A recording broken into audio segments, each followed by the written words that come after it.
Hey, hey, hey. Halo.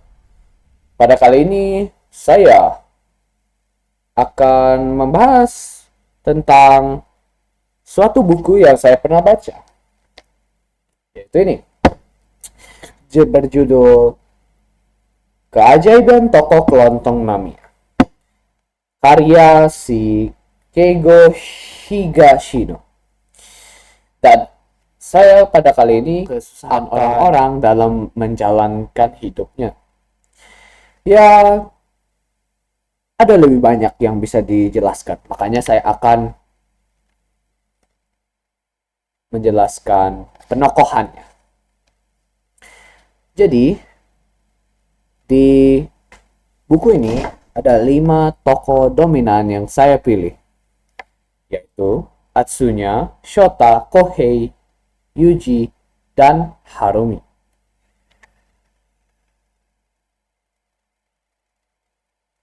Pertama adalah Atsunya. Latarnya adalah ibu asuhnya melahirkan dia saat umur 22 tahun. Dan ayahnya adalah sebuah bartender.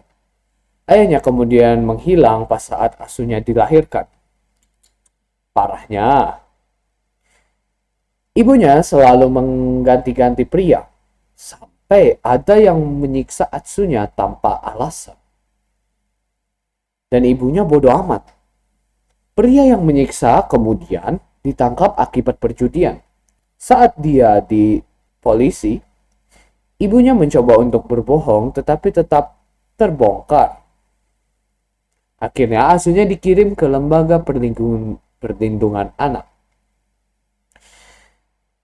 Karena dia tidak ada uang, asuhnya kekurangan makan dan mulai pemalingan ayam goreng. Di sini kita bisa lihat asuhnya ini bukan orang yang baik ya untuk ditiru. Karena itu Atsunya kemudian dimasukkan ke rumah perlindungan anak Taman Marumitsu karena tidak ada uang ya. Ya, sifatnya adalah suka maling, kebingungan hidup, dan benci dikasihi. Kenapa? Ya, emang kayak begitu orangnya. Yang kedua, Shota. Shota adalah teman dekat Kohei dan Atsunya. Sama dengan Atsunya, dekat sama Shota dan Kohei. Mereka adalah 3 berandal ya. Dari SMP sampai SMA. Fun fact tentang Shota dan Atsunya. Shota dan Atsunya sering dipecat. Maka dari itu ya sudah, mereka suka maling. Dia bisa bersamaan sama mereka karena ketemu di Taman Miramitsu. Ya, sifatnya adalah pemaling. Ya, gitulah. Yang ketiga adalah Kohei. Sama, teman dekatnya si Atsunya dan Shota dari SMP sampai SMA. Tetapi dialah yang memulai menulis balasan surat. Sifatnya adalah sadar bahwa dia malah suka melakukan hal jahat. Dan mempunyai rasa ingin tahu yang besar. Selanjutnya adalah Yuji. Latar belakang ini, kakek ini adalah pemunya toko kelontong Namiya. Dia dari balas surat-surat bercandaan, bisnis surat-surat yang lumayan terkenal antara orang-orang mahasiswa. Karena itulah kenapa surat yang serius mulai diterima Yuji. Yuji mencoba untuk menjawab setiap suratnya dengan amat baik. Tetapi kekurangan Yuji adalah saking dia amat peduli tentang suratnya, dia melupakan kesehatannya diri sendiri. Dia sudah diperingati untuk beristirahat, tetapi sayangnya dia masih saja membalas-balas surat itu. Sifatnya adalah peduli, baik hati, tetapi sedikit keras kepala. Tetapi dia tidak menyerah. Nah, ini tokoh terakhir yang dominan yang saya pilih adalah Harumi. Latar belakang ia adalah sebuah anak dari Taman Miramitsu juga. Dan awalnya adalah mencoba pekerja bisnis pengkantoran. Kemudian Harumi ingin mencoba untuk bekerja menjadi bartender, sehingga dia mempunyai dua pekerjaan yang mempersulit dia sendiri. Wow. Kemudian Harumi meminta surat saran ke toko kelontong Namiya, yang kemudian dikasih tips untuk sukses di masa depan. Setelah Harumi menjadi sukses, namun dirampok oleh ketiga berandal pemuda, yaitu Atsunya, Kohei, dan Shota. Ternyata, mereka lah yang memberi saran gimana untuk sukses dan memakai kekuatan waktu untuk strategi perampokannya. Tapi ketiga ini kemudian tak sengaja menemukan surat kepada toko kelontong Namiya pas sesi pencuriannya. Dan mereka tahu bahwa Harumi adalah seorang yang baik dan ingin merenovasi dan memperbaiki taman Marimitsu. Sifatnya ya suka menolong dan baik. Ini adalah tokoh-tokoh lainnya. Saya akan menyebutkannya satu persatu. Katsuro, Tatsu, Seri, Emiko, Takeo, Kanako, Tatsuyuki, Takayuki, Waku Kosuke, Sadayuki, dan Kimiko. Selanjutnya, terdapat latar novelnya. Ketika ketiga pemuda berandal bersembunyi di toko kelontong tak berpenghuni setelah melakukan pencurian.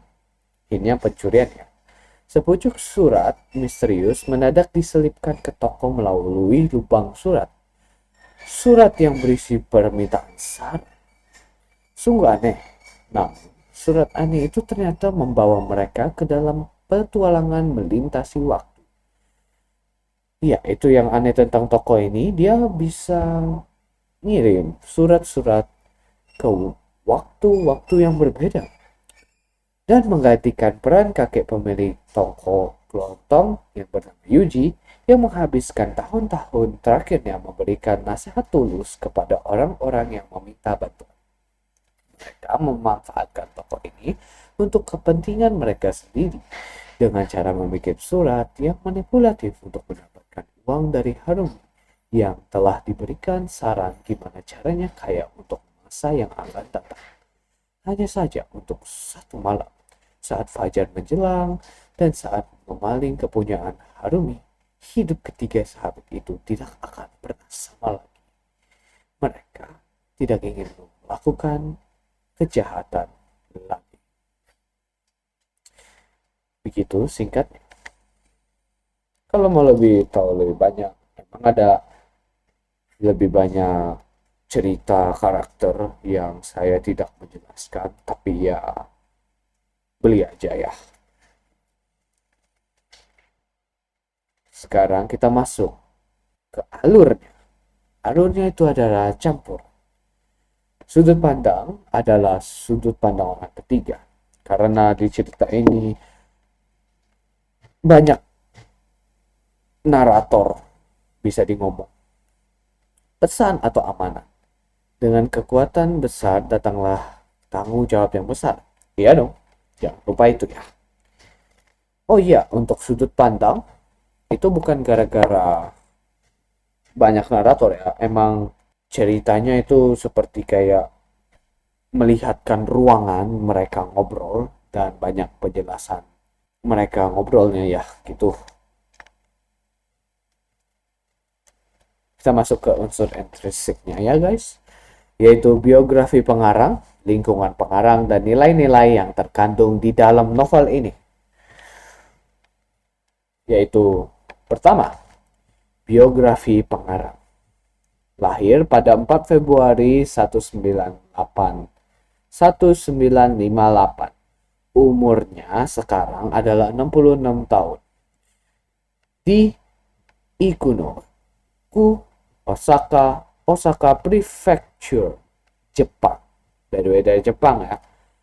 Itulah kenapa nama-nama yang ada di dalam cerita ini adalah kebanyakan Jepang. Nama-nama Jepang seperti Kozuke, Atsunya, Katsuro, ya dia ada iringnya Jepang. Pekerjaannya adalah pengarang. Kebangsaannya adalah Jepang. Pendidikannya adalah Sekolah Menengah Hanaan Prefektur Osaka. Alma maternya adalah Universitas Prefektur Osaka. Periodenya adalah dari 1985 sampai sekarang dia membuat novel-novel. Kalau bisa di ngomong. Ya, genre novelnya itu adalah fiksi misteri, fiksi kriminal, dan thriller. Karya terkenalnya adalah Naoko, Pengabdian Tersangka X, Keajaiban Toko Kelontong Namiya, yang itu ini. Penghargaan penting dia adalah Hadiah Edogawa Rampu. Hadiah Edogawa Rampu.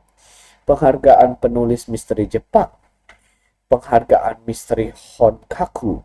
Hadiah Naoki. Hadiah Chukora. Banyak ya hadiahnya.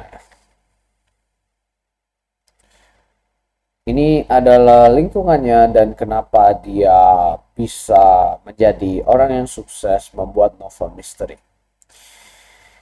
Keigo Hashiro lahir di Ikunoku, Osaka. Keluarga Keigo Hashiro itu keluarga yang kekurangan, tidak standar bisa dibilang. Jadi Keigo mengalami kesusahan sekolah. Pada saat SMA, Keigo mulai membaca buku-buku misterius. Keigo kemudian kuliah mengambil electrical engineer dan kemudian lulus mengambil sarjana electrical engineer. Keigo sebenarnya sudah menulis karya ceritanya sejak SMA sih, dan terus melakukan sampai kuliah, sambil membagikan ceritanya ke kawan-kawannya. Pada 1981, dia bekerja di Nippon Densoko sebagai engineer dan nikah bersama guru SMA. Waduh, congrats. Di saat ini, dia juga mengirimkan buku novel misteri yang belum diterbitkan ke Edogawa Rampu Prize dan memenangkannya. Jadi dia memenangkan pertandingan di Edogawa Rampu Prize ya, dan mendapatkannya ya. Pada 1986, dia berhenti bekerja di Denso dan memulai bekerja sebagai penulis. Ternyata karya Keigo Higashino disukai oleh banyak orang dan dari situlah kenapa Keigo Higashino menjadi penulis buku novel yang sukses. Ini adalah nilai-nilai buku novelnya. Dari aspek sosial, itu cara berkomunikasi dengan benar. Kalau komunikasinya dengan salah, orang bisa menjadi marah atau kebingungan dan yang lain-lain. Moralnya dari buku ini adalah kata-kata itu lebih tajam dari pisau ya teman-teman. Makanya jagalah baik-baik. Budayanya adalah persuratan. Sebenarnya persuratan tulis emang sudah hilang, tetapi sekarang ada persuratan digital, masih aja. Pendidikannya adalah setiap pesan pasti ada yang bisa dipelajari, walau itu negatif ataupun positif.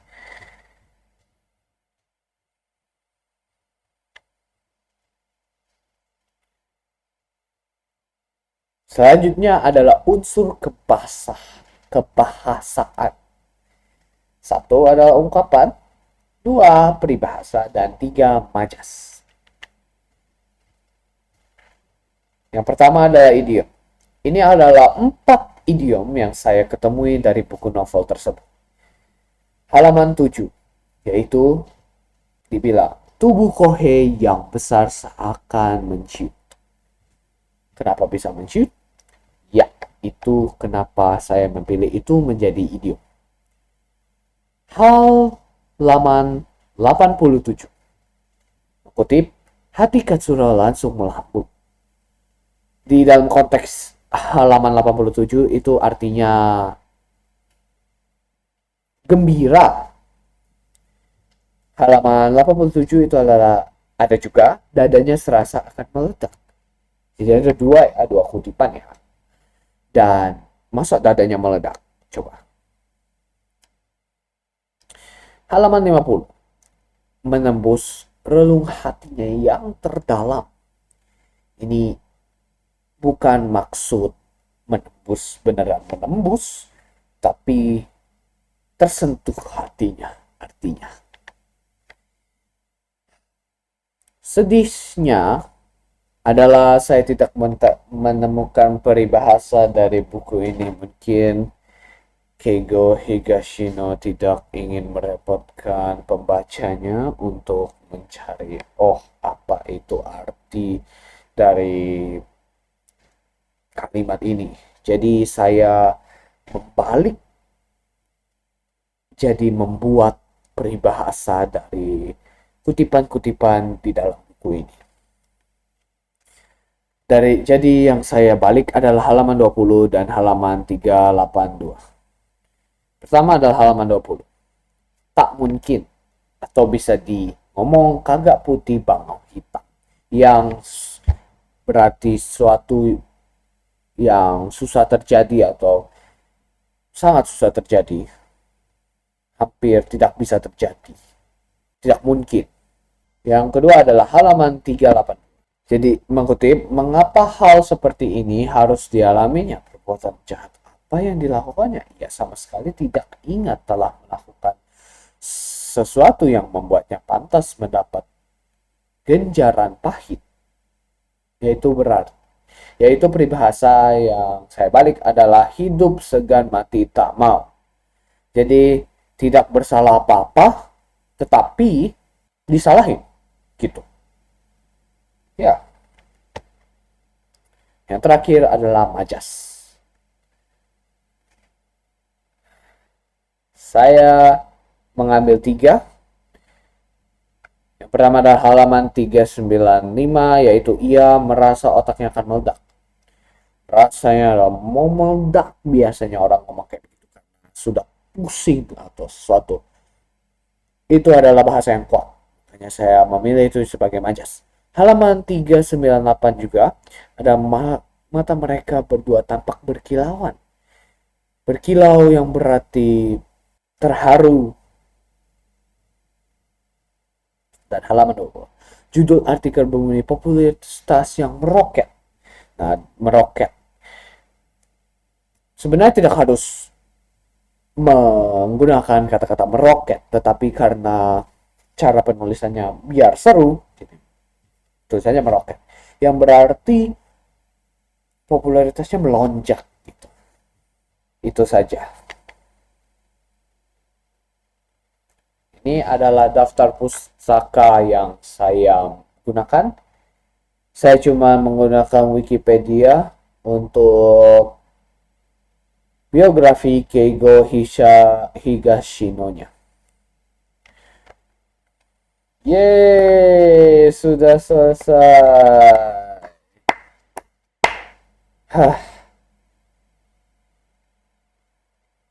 Terima kasih ya sudah tidak bosan menonton presentasi ini. Tuhan memberkati.